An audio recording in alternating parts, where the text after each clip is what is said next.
रासायनिक बल गतिकी। ठीक है, यहाँ से भी एक 4 अंक का क्वेश्चन एग्जाम में आता है केमिस्ट्री क्लास 12th में।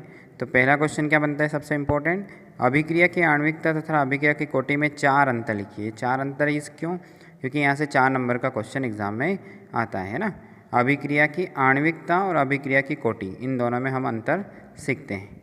तो देखें, पहला पॉइंट है इसके अंदर कि किसी भी अभिक्रिया में भाग लेने वाले अणुओं, परमाणुओं या आयनों की संख्या को अणुसंख्यकता कहते हैं ना। जितने भी अणु भाग ले रहे हैं, जैसे 2 अणु भाग ले लिया, एक परमाणु ने भाग ले लिया, तो कितने हो गए यहाँ पर, तो इसकी आणविकता हो गई जैसे 3। ठीक है, तो अभिक्रिया में भाग लेने वाले अणुओं, परमाणुओं या आयनों की संख्या को अणुसंख्यकता कहते हैं। फिर अभिकारकीय अणुओं, परमाणुओं या आयनों की वह संख्या, ठीक है, परमाणु, अणु, आयनों इसके अंदर भी है, वह संख्या जिन पर अभिक्रिया का वेग निर्भर करता है, अभिक्रिया की कोटि कहलाती है। जैसे शून्य कोटि अभिक्रिया है, प्रथम कोटि अभिक्रिया है कि द्वितीय कोटि अभिक्रिया है, कौन सी अभिक्रिया है जिस पर अभिक्रिया का वेग निर्भर करता है, उसको बोलते हैं अभिक्रिया की कोटि, है ना। अभिक्रिया की कोटि कई तरह की होती है, शून्य कोटि अभिक्रिया, प्रथम कोटि अभिक्रिया, द्वितीय कोटि अभिक्रिया, इनको बोलते हैं अभिक्रिया की कोटि। ठीक है, दूसरा पॉइंट,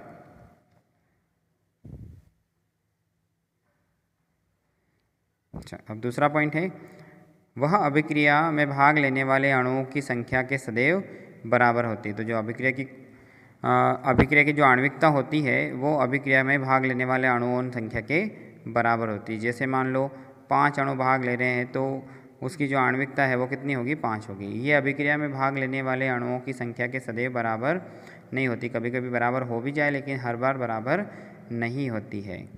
ठीक है, यह सदैव एक पूर्ण संख्या होती है, कभी शून्य या ऋणात्मक नहीं होती। पूर्ण संख्या मतलब 1, 2, 3, ठीक है, ऐसे पूर्ण संख्या होती है। कभी भी ये ज़ीरो या फिर ऋणात्मक नहीं हो सकती ना, माइनस में नहीं हो सकती, ऋणात्मक नहीं हो सकती, मतलब इसकी वैल्यू कभी भी शून्य भी नहीं होगी और -1 भी नहीं होगी।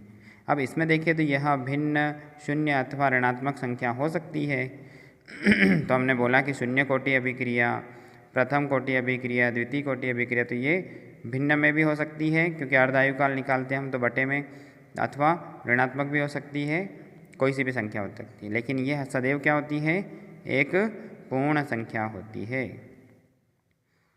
अगला देखिए, 4th वाला लास्ट अंतर है कि यह अभिक्रिया की किसी पद में प्रयुक्त होने वाले अभिकारकों के अणुओं का बोध कराती है।